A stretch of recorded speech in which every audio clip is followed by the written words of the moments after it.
ബഷീർ സ്വന്തം കുടുംബാംഗങ്ങളെയും വളർത്തുമൃഗങ്ങളെയും പശ്ചാത്തലമാക്കി എഴുതിയ മനോഹരമായ കൃതി ഏത്? ഉത്തരം പാത്തുമ്മയുടെ ആട്.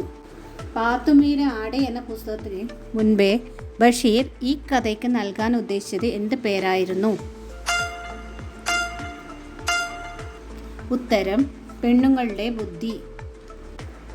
ബഷീറിൻ്റെ പുസ്തകങ്ങളും പേപ്പറുകളും കുപ്പായങ്ങളും പരിപ്പുവടയും കട്ടൻ ചായയും ഇത് തിന്ന് തീർക്കുന്നു.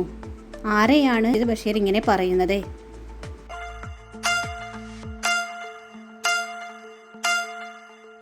ഉത്തരം ആടിനെ.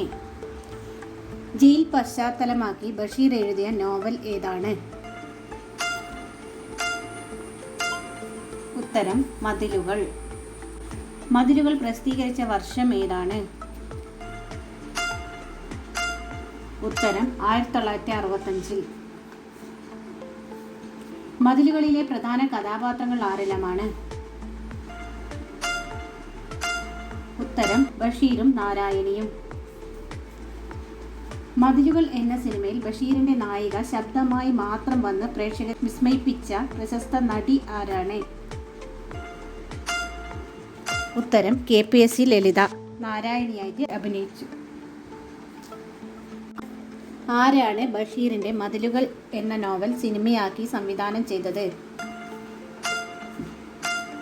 ഉത്തരം അടൂർ ഗോപാലകൃഷ്ണൻ. മതിലുകൾ എന്ന സിനിമയിൽ മമ്മൂട്ടിക്ക് ദേശീയ അവാർഡ് ലഭിച്ച വർഷം ഏതാണ്?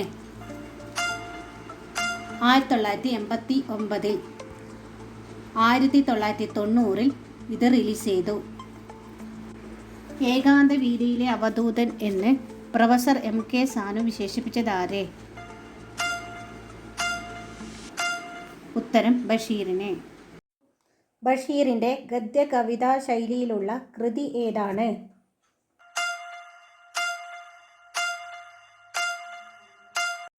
ഉത്തരം അനർഘ നിമിഷം. MN വിജയൻ ബഷീറിനെ കുറിച്ച് എഴുതിയ കൃതി ഏതാണ്? ഉത്തരം മരുഭൂമികൾ പൂക്കുന്നു. ബഷീറിന്റെ ആകാശങ്ങൾ എന്ന കൃതി എഴുതിയതാരാണ്?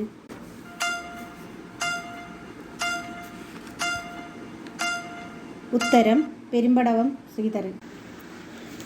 ബഷീറിന്റെ ഭാര്യ ഫാബി ബഷീർ എഴുതിയ പുസ്തകം ഏതാണ്? ഉത്തരം ബഷീറിന്റെ എടിയെ. പ്രകൃതി സംരക്ഷണത്തിന്റെ പ്രാധാന്യം വിളിച്ചോതുന്ന ഭൂമിയുടെ അവകാശികൾ എന്ന കഥ എഴുതാൻ ബഷീറിന് പ്രേരണയായത് ഏത് മലനിരകളെയാണ്?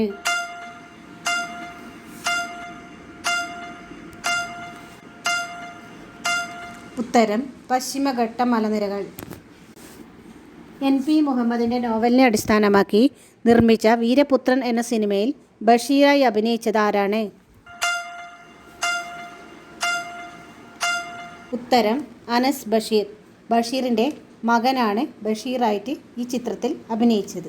ബഷീറിൻ്റെ തമാശയും തത്വചിന്തകളും നിറഞ്ഞു നിൽക്കുന്ന കഥാപാത്രങ്ങളായ മണ്ടൻ മൂത്താപ്പയും ആനവാരി രാമൻ നായരും പൊൻകുരിശു തോമയും പ്രത്യക്ഷപ്പെടുന്ന നോവൽ ഏത്?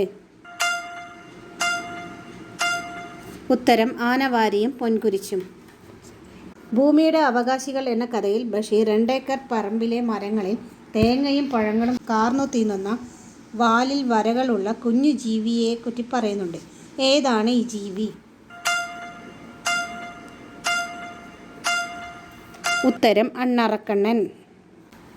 മതിലുകൾ എന്ന നോവലിൽ ജയിൽ പുള്ളിയായ ബഷീറിന് ഏകാന്തയിൽ കൂട്ടായിരുന്നതും ഈ അണ്ണാറക്കണ്ണൻ തന്നെയായിരുന്നെന്ന് കൂട്ടുകാർ ഓർത്തിരിക്കുമല്ലോ. ബഷീറിൻ്റെ ശബ്ദങ്ങൾ എന്ന നോവൽ ഏതിനെക്കുറിച്ചാണ് വിവരിക്കുന്നത്? ഉത്തരം 2ാം ലോക മഹായുദ്ധം. ബഷീറിൻ്റെ സൂഫിയസ്റ്റ് ചെറുകഥ ഏത്? ഉത്തരം അനർഘ നിമിഷം. ഇന്നത്തെ ചോദ്യങ്ങൾ കൂട്ടുകാർക്ക് എല്ലാവർക്കും യൂസ്ഫുള്ളായി എന്ന് കരുതുന്നു. ഇതിനു മുമ്പുള്ള വീഡിയോകൾ ലഭിക്കുന്നതിനായി കമൻറ്റ് ബോക്സിൽ ലിങ്ക് കൊടുത്തിരിക്കുന്നു. കൂട്ടുകാർ എല്ലാവരും വീഡിയോ കാണുകയും നന്നായി പഠിക്കുകയും ചെയ്യുക. Thanks for watching.